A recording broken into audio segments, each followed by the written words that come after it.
La fuente de propulsión estaría en el centro del cohete, mientras que las poleas que se encuentran a su alrededor podrían formar el motor. Pero también se experimentaba con cohetes de propulsión convencional, probablemente como primera fase, ya que todavía no se disponía de mecanismos convencionales con regularidad. Bajo el nombre de V-7, se construyeron diferentes prototipos de cohetes. Se puede perfectamente pensar que existía un desarrollo paralelo de varios modelos, comparable a grandes rasgos con lo que ocurrió con los V-1 y V-2. En julio de 1941 se empieza a desarrollar el Silver Avemol, un avión a reacción redondeado con despegue y aterrizaje verticales. Las primeras pruebas se realizaron a finales de 1945 y se detectaron graves defectos de construcción. El primer modelo experimental se partió nada más despegar. El siguiente modelo posee un rotor y dos toberas rotatorias, pero también este resulta ser un fracaso. Incluso el prototipo siguiente no corresponde a las exigencias impuestas por un bombardero de largo alcance. Se realizará una larga serie de experimentos y se construirán muchos modelos. Al principio, el intenso trabajo de Silver Avemol no produjo ningún resultado positivo. El ingeniero Emite también trabajaba desde 1942 en los cohetes discoidales. Este último tenía más posibilidades de lograrlo, y en colaboración con el científico italiano Giuseppe Benuzzo, construyó una variante del V-7. Más tarde, él y Benuzzo colaboraron con Silver Avemol, lo que llevó a la construcción del legendario V-7.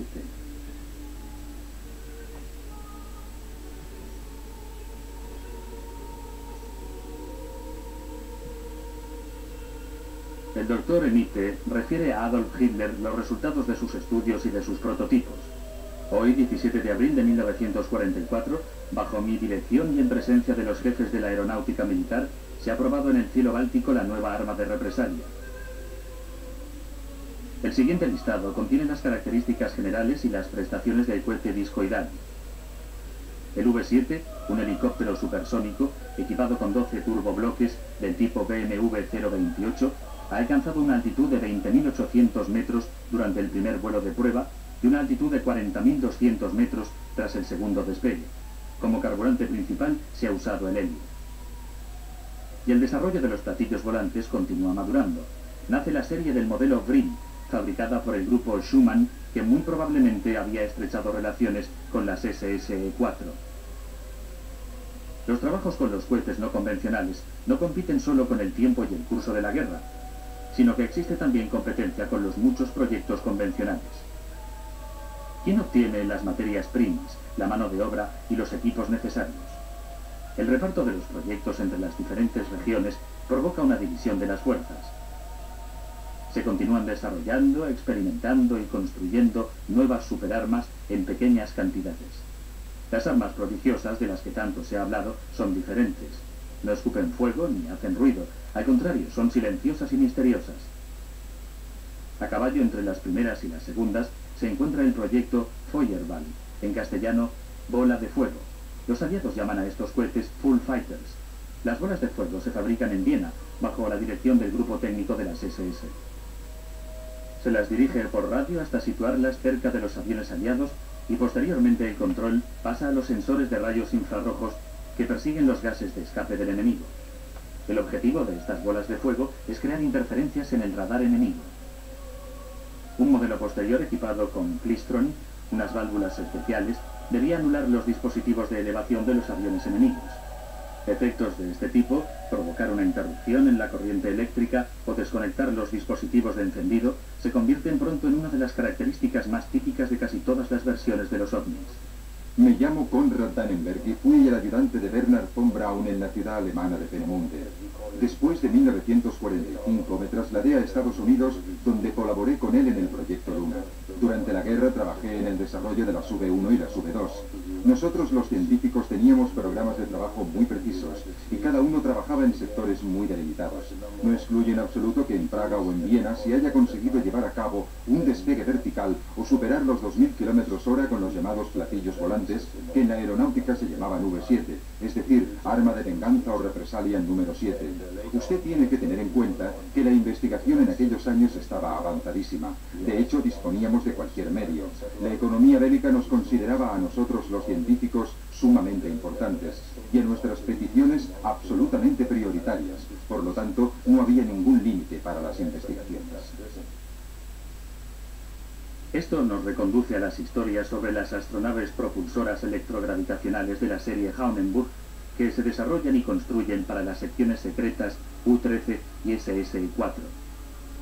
Hasta el armisticio, en mayo de 1944, la Gran Alemania disponía de astronaves electrogravitacionales modelo Haunenburg y Grimm, así como probablemente de diversos MITE-7 preparados para el despegue. El vehículo espacial Haunenburg funcionaba con un propulsor electrogravitacional en combinación con un generador Van de Graaff, un magneto de accesión Kohler, un generador de corriente de energía Kohler y una dinamo cónica de corrientes parásitas del modelo Marconi. Es fácil imaginar cómo era el interior de un platillo volante alemán.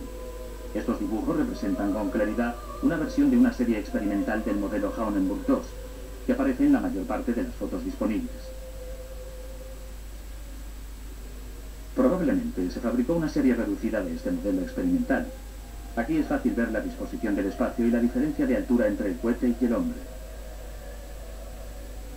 En esta foto de 1944 se pueden apreciar sus características típicas. 3 armas de fuego bajo el cohete y un cañón que parece haber sido añadido sobre el vehículo espacial. Aquí vemos las fotos de una serie experimental del Haunenburg 2 tomadas muy probablemente durante los vuelos de prueba. En esta foto vemos, además de un cañón más grande, un símbolo en la parte inferior que representa el Sol negro. Esto podría significar que este vehículo espacial ya efectuó operaciones reales, probablemente en una misión secreta de prueba para la preparación de misiones sucesivas. Qué terrible impresión tiene que provocar la visión de un platillo volante de este tipo en movimiento, con sus más de 25 metros de diámetro y casi 10 de ancho. Si se tienen en cuenta estas proporciones, se puede entender el temor que infunde un ovni a alguien que nunca haya visto algo similar. Aquí tenemos otros planos de la Haunenburg fechados en octubre de 1944. Leyendo los datos técnicos, resulta evidente que se iba a crear algo muy superior a todo lo conocido, no solo en aquel momento, sino incluso en la actualidad. El significado del nombre Haunenburg no fue nunca aclarado del todo. Este nombre es tan misterioso como real. Con una mayor eficacia del propulsor electrogravitacional y por lo tanto alcanzando una mayor velocidad, la forma exterior de la astronave se ve borrosa. Esto lo observamos claramente en estas fotos. De noche el mismo efecto provoca un resplandor. Existen documentos sobre proyectos de objetos voladores cuyas dimensiones son todavía mayores y que tienen incluso 2 torretas. En este croquis de un Haunenburg, que representa platillos volantes enormes, parece que se hayan proyectado unos cañones extraíbles. Sin duda, la dimensión y el peso no preocupaban a los constructores, aunque también se proyectaron platillos volantes más pequeños y en consecuencia más prácticos, por ejemplo, los modelos Brill. Los Brill 1, de los cuales se construyeron probablemente 17 unidades, tenían un diámetro de apenas 11,65 metros, alcanzaban una velocidad de 2.900 km/h y debían de estar equipados con un cañón teledirigido.